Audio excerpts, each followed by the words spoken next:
நான் கூட நிறைய நாட்டுக்கு போகிறப்போ சீரியஸாகவே சில பேர் சொல்லியிருக்காங்க, என் பையன் கூட ஒரே குடிகாரனாக இருக்கிறான், கஞ்சா அடிக்கிறான், ட்ரக்ஸு சாப்பிட்றான், புகை போடுறான், இது கண்ட சவகாசம்லாம் இருக்குது.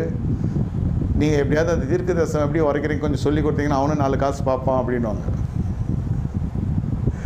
இல்லை, இது சீரியஸாகவே சில நாட்டில் சொல்லியிருக்காங்க. கோச்சிங்கும் இருக்காங்க என்கிட்ட, ஏன் நீங்கள் சொல்லி தர மாட்டீங்க பாஸ்டர் செல்ஃபிஷ் அப்படிலாம் சொல்லியிருக்காங்க. அப்புறம் அவங்க மனம் திரும்பி அப்புறம் வந்து அப்பாலஜைஸ் பண்ணியிருக்காங்க. அதெல்லாம் வேறு சொல்கிறேன். அந்த மாதிரி இது கேட்டகரியே வேறு. இது எதுக்கு சர்ச்சுக்கு வந்துச்சுன்னே தெரிலன்னு இல்லை, வந்தது என்னென்னா அந்த மாதிரி நம்மளும் அற்புதம் செஞ்சால் நிறைய காசு பார்க்கலான்னு. நல்லா புரிந்து கொள்ளுங்க, இதெல்லாம் காசு செய்கிற இடம் இல்லை, பணம் பண்ணுகிற இடம் இல்லை. தேவ சமூகம் மற்றவர்கள் மீது ஆசீர்வாதத்தை கொண்டு வருகிறதற்கு கர்த்தர் உங்களை பயன்படுத்த வேண்டும் என்றால் இந்த பண சிந்தை இந்த எல்லாம் எடுத்துடணும். You should not be money minded, you must be ministry minded, kingdom minded.